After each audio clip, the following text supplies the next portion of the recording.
Welcome to WWD 2021 collaborative project GeoTree.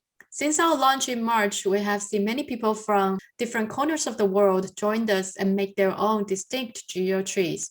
Today, we have invited two participants to have a discussion with us and share their experience of GeoTree making. Let's welcome Tony Fortner and James Krise, both from California, USA. Hello, guys. Hi, how you doing? Good, how are you? Very good, very good. So thank you very much for being here. Tony, we have met before, and James, I actually never met you. I only saw you on Instagram. So thank you very much for saying yes for this program. First of all, would you please start with doing your self-introduction to our audience? Tony, would you go first? Sure. My name's Tony Fortner, and I've been a cabinet maker, furniture maker for years and years and years. I teach furniture making now. I have for over 20 years, and I've had my own private practice, but I've been involved with World Wood Day. I hosted in Long Beach the collaborative project and got to meet everyone there and fell in love with the spirit of the people at World Wood Day. Thank you, Tony. And then James? I am a student of Tony's, actually, and that's how I found out about World Wood Day. I started woodworking maybe 4 years ago. Just took an intro class. I've always been really interested in making things out of wood, making things with my hands.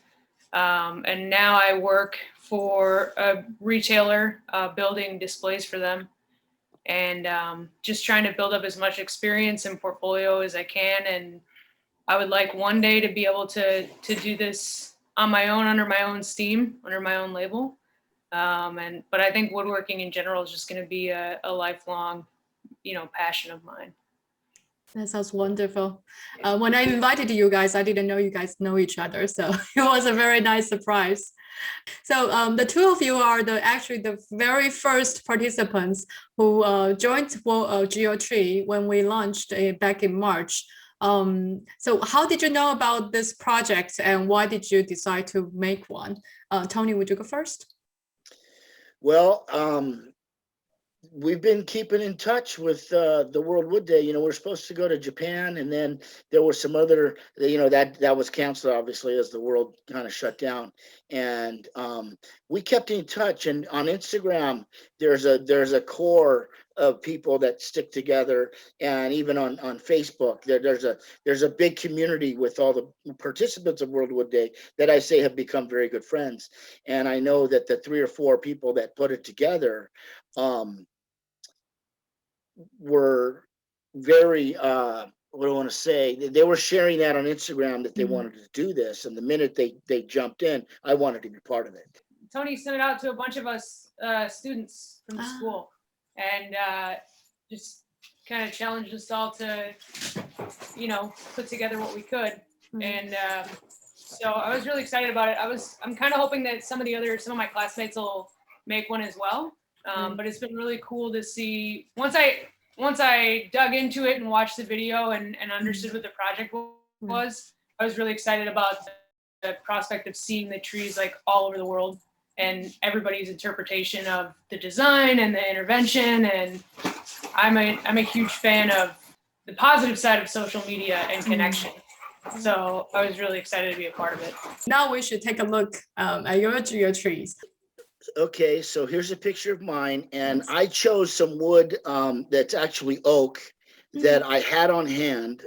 And what I did is I milled all the stock square, and then I made the frames, and then I stretched the frames apart. And if you notice, you're supposed to put a very special object in there, and that is a very, very special object. And I could go a long time on that, but that is a bracelet that was made out of a 1-inch ruler, a 6-inch ruler. Okay, and what that symbolizes is the friendship that's happened. And I'm going to pick on John, Big John Vanderkolk, because we're the only arrogant country left that uses the inch.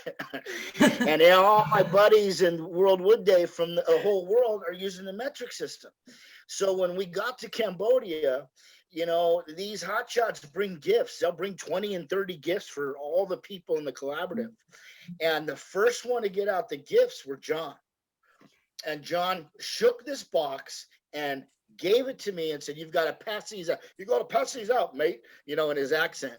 And of course, they were rulers, and he was getting back at me because we go an inch. We're measuring in inches, and he's measuring.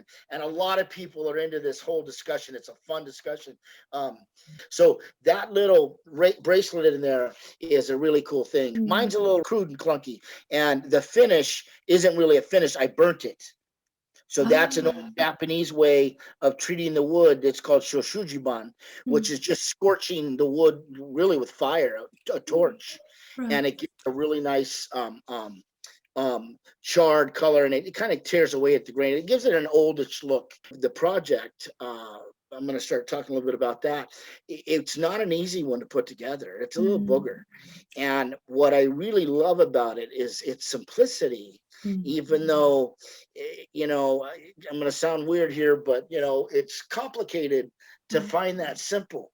And, you know, the shapes that we mess with, you know, the sphere, the round, and then we go to a square and a triangle, they're here. And, you know, when the first thing I hear of when I hear geo, I think of the globe for me.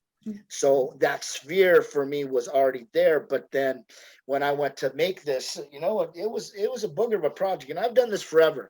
And it was when I drew it, it looked real simple. And then as I started doing it, you know, real quickly, there were some solutions we had to come up with. And for me, not only have I been part of the collaborative projects, but my real home has been with the International Young Adult Furniture Making Invitational that I was part of with Steve, and that's been just a great thing. So I really tried, even though I've got a very elaborate shop in my backyard, I really tried to play all the tools and all the methods with the same kind of atmosphere environment we had, let's just say, in Austria with the young kids making furniture, and even in Cambodia, especially in Cambodia, where it's just such a different environment. So it was really fun for me to have a project I could sink my teeth into that was complicated. And then I really had to figure it out. And then how would I do it by myself? And then how would I do it, of course, in front of, you know, broadcasting with students so that the safety was involved. But, you know, some of the methods I chose, like I say, were not primitive, but simple, that could be executed with tools I had in my basket that I brought with me on the airplane, which was something that happened in Cambodia. And you know, simple and straightforward. But anyway, fun work. Great. Well, I love the concept behind it because you made it so fast, like so quickly. And we thought, oh, it's Tony's expert, but I didn't know you have all the thoughts and stories in your mind, thinking about what would they and your kids there. Yeah, it's very impressive. It's part of me now. Thank you. It looks like a piece of furniture. Yeah, sorry. That's what I mean. But you know, I found that looking at all of them, they all have their own personality. There was one that was made out of bamboo that was so delicate. That's and Killian's yet, mom's. Yes. That did not. Yeah. That was not easy to make. I know that took a long time. I can feel it, but it's neat to see the different interpretations. Yes. Let's take a look at James' tree as well then. It's funny. I don't think I'd noticed the bottom, because again, the only time I saw this, you know, with the pandemic was on Instagram. But I love the way the bottoms run through. Yeah. That's really neat. I'm gonna share the pictures of yours on Instagram because I really love the material that you choose. Could you tell us a little bit about the material that you use here? Yeah, it's from there's a ski hut. It's been around since I think 1930. The original. Wow. The original structure I think was a little older than that, but it's maintained by the Sierra Club, and because there's a bowl on top of that mountain, and people go up there and ski in the backcountry. And so the hut is maintained by all volunteers. So I go up and work with the work parties. It's once or twice a year, and everything has to be hiked up, and all the materials. There's people that hike up with 50-pound bags of cement. And it's like, I don't know, 3 miles, a couple thousand feet of elevation gain. Wow. And then so everything has to be packed out too. So on the first trip that I did, I changed out some siding, and this is the siding. When I packed it out, I stuck it in my backpack and brought it home. And those planks had just been sitting on my patio for the last 5 years until it came up. And so when I read the description of the project, like it was immediately like, yeah, this is what I want. This is what I want to use. Oh, that's awesome. And I really love the legs, like how you keep the edges. You didn't trim it to make it neat. It kind of gives it this really organic feeling, like Tony's too. You have this different interpretation. It gives this really distinguishing characteristics of yours. Yeah. Yeah, I thought it looked like it reminded me of roots, like tree roots. Right. Yeah, the way they go too far. That's great. That's neat. Yeah, that was the entire theme of the Long Beach show. Oh yeah, that's right. Roots. You weren't even part of, and you nailed it in Long Beach. Isn't that great? After you finish your GeoTree, you also brought it to on a hiking or something. You took some really beautiful pictures here. Could you share the story with us? Yeah, so that's the mountain where the ski hut's located. So if you look up all the way up and to the right behind the tree, that's where the hut is up there. Oh, wow. So you actually brought the wood back from the hub, and then you make the GeoTree and then you bring it back there. Yeah. And that's awesome. That's great. You got to visit the homeland. That's so cool. It's been closed down because of COVID, but maybe the next work party I go on, I might just take it up there and leave it. So in the picture, what's the thing you hand in the middle there? So the intervention that I picked was it's like a rubber stopper for a hiking pole. I go every time I go on a hike, I find at least one of them, and I have like jars and jars and jars full of them. Right. Really? So it's like the crutch cap, right? Yeah, exactly. Okay. Yeah. So my next question is, what's the most fun part when you're making the tree? Tony, I know you kind of mentioned, but could you maybe share a little bit more detail with us?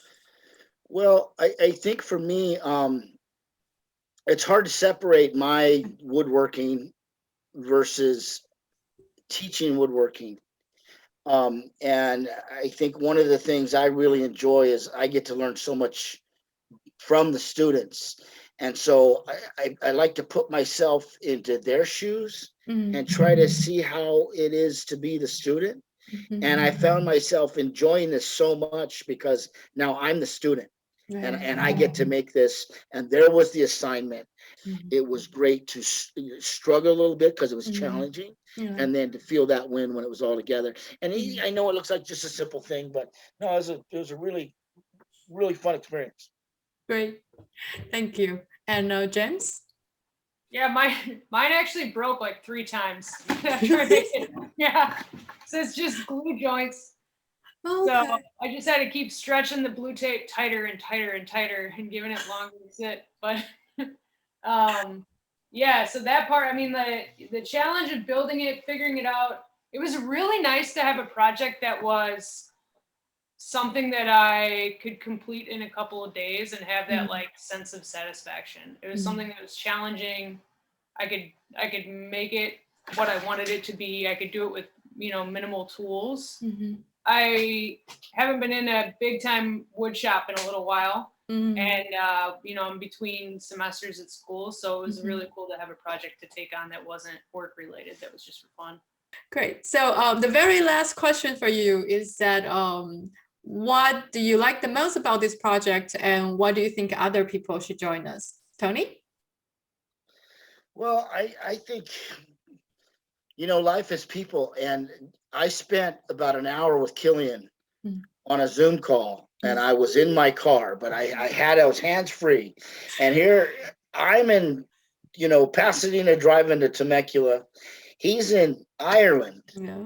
and we can talk an hour Yeah. about this dumb GeoTree, but you know what? That connection's incredible. And now James, we pulled James in, and James is going at it, and it's a fun thing. And we're speaking. I'm in, like we just mentioned it, Washington and California and Taiwan, and so I think that's what it is. And what's interesting is getting to know James GeoTree more right here on this picture, because we do share a lot on Instagram, but I think we tend to not share a bunch, and I think the pictures didn't do it as much justice as if it were live. When I was taking pictures of mine, people were stopping and like, "What is this? What are you doing?" And I told them about it, and I told them about World Wood Day. And I told them about the hashtags, and people were like, "That's really awesome." I'm like, "Yeah, they're going to be all over the world. People are making them." I think just being a part of something that, especially after this last year, like, I mean, even if you do glue some popsicle sticks together or tie them with string, just the part that I really like seeing, like I said, is where everybody is. I like seeing people's interpretations. I like seeing the different designs. But to be a part of something that is global and is, could continue to grow, like, I hope you guys keep it going for forever. Like, leave it open. There's woodworkers all over the world. Like, there's still craftsmen all over the world, and and people get really excited about that too. That's what I mean. That's what the more I learn about World Wood Day, and the more I, watch videos of the old events and see all that, like, it makes me really happy that there's, people everywhere that are in love with this craft. Thank you very much, James. Good. I just thank you guys so much for being here today. Once again, I really had lots of fun having this discussion with you too. I hope you enjoyed it as much as I did. Yes. Yeah. So I think that will be good for today. Please stay safe and take care, and hopefully one day we'll see each other soon again. Okay. Thanks so much, Great. Momo. Thanks, Thank James. you. Thank you. A lot of fun. Bye.